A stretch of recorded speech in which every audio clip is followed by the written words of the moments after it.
City Bro Pen PGA DFS Live Before Lock show. I'm your host, Jim, and we're going to get into the CJ CUP Byron Nelson. But before we do, I just have to remind you guys of the big event we have going on this summer. It's the For Fantasy's Sake charity golf outing. That'll be August 2nd. That's a Sunday. Tournament starts at 8. Registration will be at 7:30.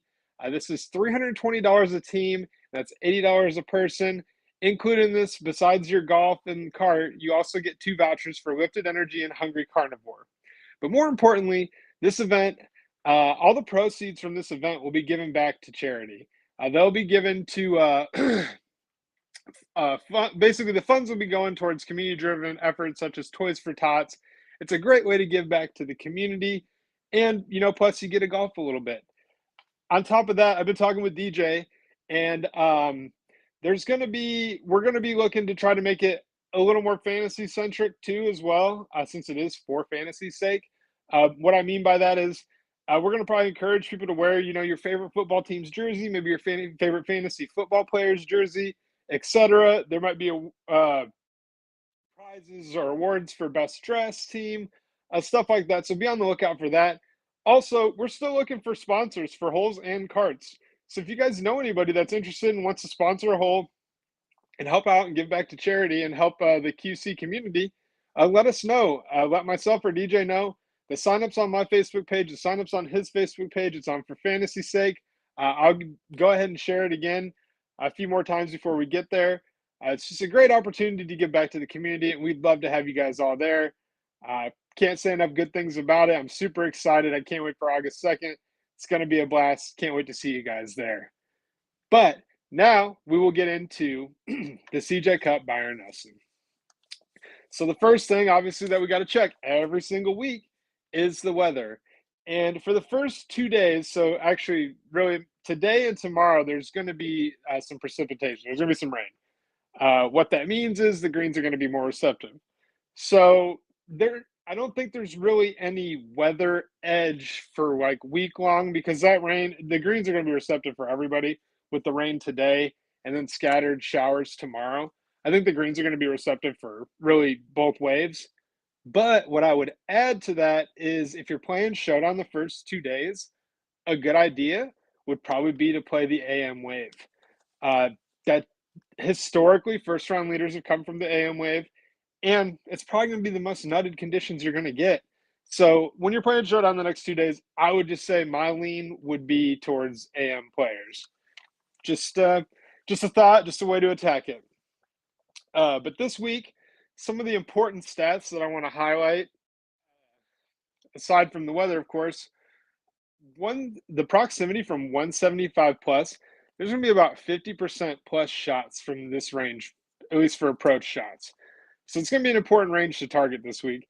You definitely want guys that are doing well in that range. I mean, if most of the shots are going to be taken, half or a little bit over half the shots are going to be taken from that, you probably want guys that are good. So you're going to want guys that are a little bit better with their mid to longer irons here at this course. Another thing you want is probably guys that bomb it off the tee. This course parallels similar to Mexico, the Farmers, courses like that where they're driver heavy. This course is very similar to that. I mean, we saw last year Scotty won at 31 under, which I don't think is going to be the case this year.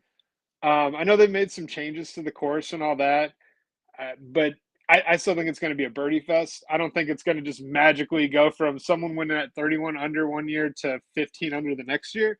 I think you're still going to see it be around the 20 to 25 under score for this week. So just keep that in mind with the course. Like this favors guys that just bomb it off the tee, decent mid to long iron players, and guys that just get buckets, guys that get eagles, get birdies. The birdie or better percentage is really important. This is a birdie fest. You want guys that are giving you as many opportunities to get birdies as possible this week. And in a field where it's a pretty weak field this week. I mean, this is probably the weakest field we've seen all year, and you got the best player in the world in that. Really outside of like the top 5-6 guys, it's pretty wide open. And thank God it's not another stupid ass signature no cut 72 person field. It's a full field event, thankfully. So we get to have a lot of fun with it. There's a lot of guys that aren't known in this field. There's a lot of uncertainty in this field, which I think is awesome. It can really lead to some good opportunities if you play the right guys. Uh, but the big question this week, I think, for a lot of people, starts up top: to Scotty or not to Scotty, and that's really just a good debate to have because DraftKings has really caught on this year. They've got him priced correctly every week. I said it on Sunday. I thought he was going to be close to 15,000, and guess what? He's 14.8. That's ungodly. Even if you decide to play Scotty, like just say Scotty wins, which he's right now. What is he? He was plus 150 on the outright market, which is absolutely insane. You never, you rarely see a golfer at plus 150 to win before the tournament starts. Yeah, you might see it obviously live, but before a tournament starts, plus 150, that's insane. And that's plus 150 is implying that he wins like 40 plus percent of the time, which is I mean that's just not realistic. I mean, I know it's Scotty, best player in the world. Like realistically, probably 30% of the time. I know maybe might seem like I'm splitting hairs, but that that's a pretty weird. I wouldn't bet. Obviously, I wouldn't bet Scotty this week. I don't know about playing him in DFS. I don't know if I land on Scotty this week. I think I've messed around with it. I've toyed with the Scotty lineup, and it gets uncomfortable quick. You have to really like some guys down there in the low sixes. Uh, it's hard to put a lineup together with Scotty. Like even if you get Scotty as the winner, what are the odds that you're going to have five other guys that bring you along to win it all, like to ship a tournament? I don't know. It's pretty hard to play Scotty, but it looks like a lot of people are going to be playing Scotty this week. He won last year. He obviously he could win again this year. This field is trash. I mean, Scotty should win this tournament, but when it comes to building your lineup, it is a question when you're at 14.8 for him because he takes up so much of the salary. I mean, you're talking about he's taking up 35% of your salary. That's a lot. That's a lot for one player. Um, or 30%, whatever it is. It's like 30% of your salary. That's a lot for one guy. So just keep that in mind. Yeah, Scotty may win, but are you going to have the other five pieces with him? It's hard to build with those. Like I said, I haven't decided yet. I've messed around with it a little bit. It's tough to build with Scotty this week. I think that'll be where everyone starts, right? You start with Scotty, and then if you don't go Scotty, then you're looking at Siwoo, Brooks, Spieth. Those are probably the next three popular guys. It'll be a good debate for this week. But as far as I go, there's two guys in particular that I'm looking at fading this week. Keith Mitchell is number one at 9,400. The ownership's good. I like the ownership for him this week, but Keith Mitchell I don't know if he's ever won a golf tournament since I started watching golf. I've been watching for 5 or 6 years now. I don't. I'm sure he's won one in that time, but I don't feel like he's won one in the last few years. So you're paying 9,400 for a guy that's probably not going to win at all. Like I'm hard pressed to spend that on him. That's the only reason. I think it's just a pricing issue for him. But then again, if he was 8,200, he'd be 20% owned. So I don't know. I'm just not playing Keith Mitchell this week. And another guy I'm not playing this week is Jordan Smith. He's projected to be over 10% owned, 7,400. There's so many other guys that you could pick in the same range that are similar level golfers. I mean, he's not. I don't know where the certainty comes into picking a Jordan Smith, but I just feel like the field's a little too confident in him, and there's similar level golfers around him, and I'll always take a similar level golfer at half the ownership or a quarter of the ownership. I'll do that every time. So I won't be playing Jordan Smith this week. But a couple guys that I think the field's sleeping on and or could be values. I'll just start with the value, and it's freaking gross. It's gross, but here's my thought on it.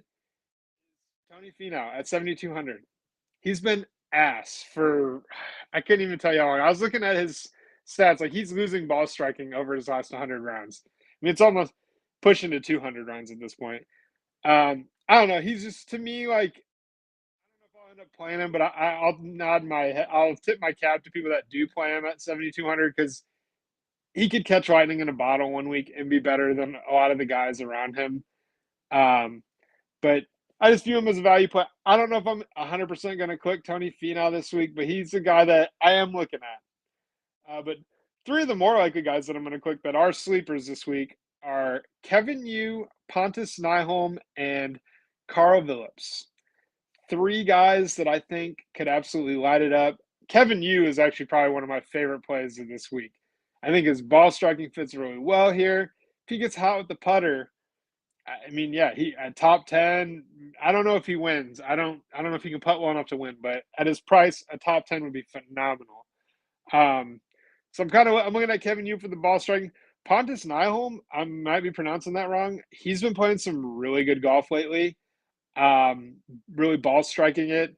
Sounds from what I read, it sounds like bent is his prefer is a surface he's done well on. Um, so I'll be getting to him. I believe he is 6,800 this week. He's one of my probably my favorite guy, like under 7K. And then Carl Phillips, perfect example of a guy, if he can get that putter going, he could have a really good week here. I think this course sets up to favor him.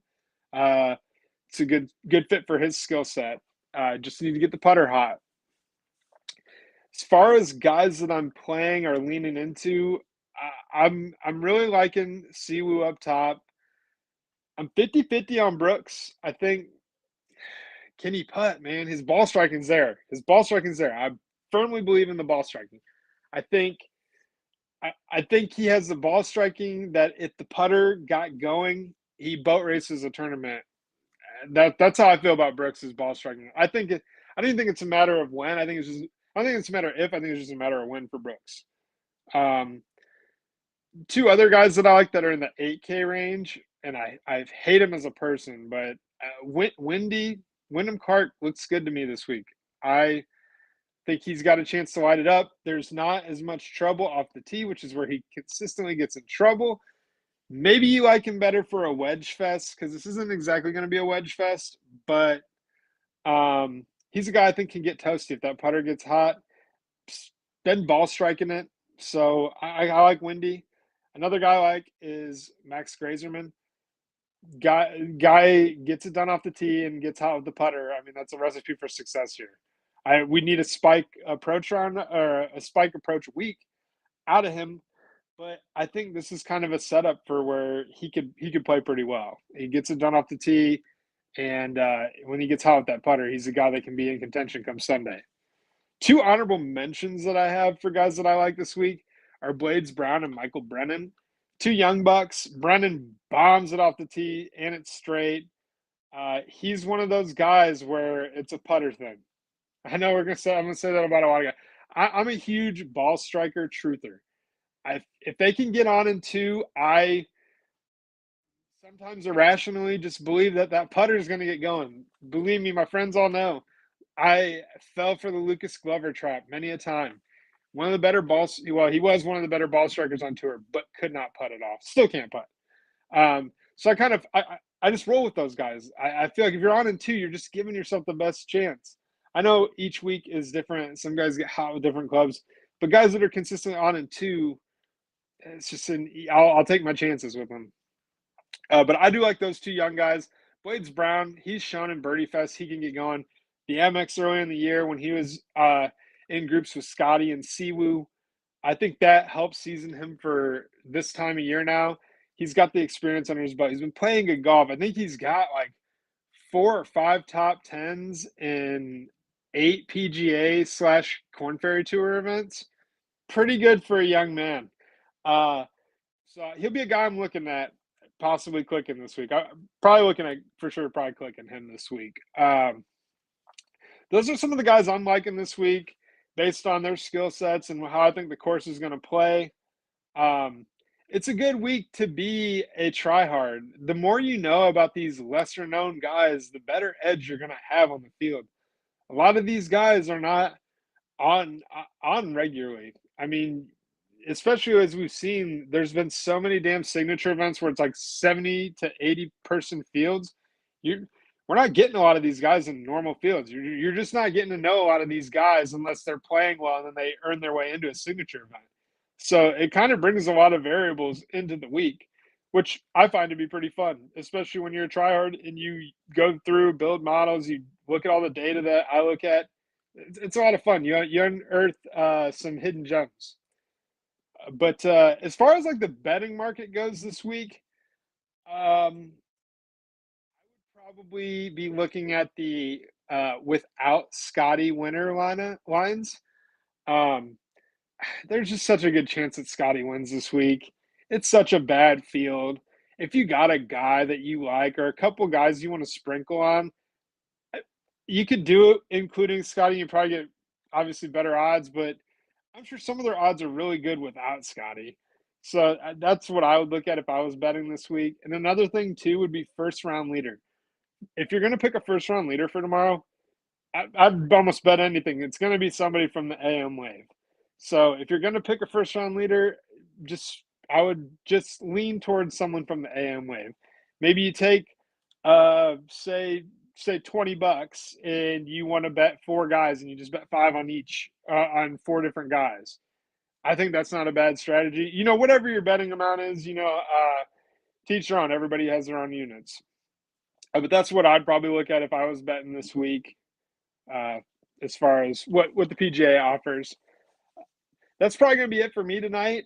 Look out for us tomorrow. CP and I are going to be talking Chicago Bulls. Very excited about Bryson Graham. I've started to do a little bit more research into him now. The Bulls are slowly buying me back in. I obviously always going to be skeptical, but very excited to get into that with him. I appreciate you guys tuning in tonight. Can't wait to see how this CJ Cup Byron Nelson plays out. It's going to be a birdie fest, so just be looking out for a lot of birdies. I would say showdown wise, like normally I tell you guys, I'm looking for 5 or 6 birdies from every one of my guys. If you're playing showdown this week, you're damn near probably gonna need 7 or 8 out of every guy. Uh, just a way to look at it. You're going to need a lot of scoring. There's going to be some low numbers. Um, but as always, good luck. I hope you guys put some good winners up this week. I'm going to try to do so myself. Until then, catch me tomorrow talking Bulls with CP. Have a good evening. Have a good evening, everybody. Thanks.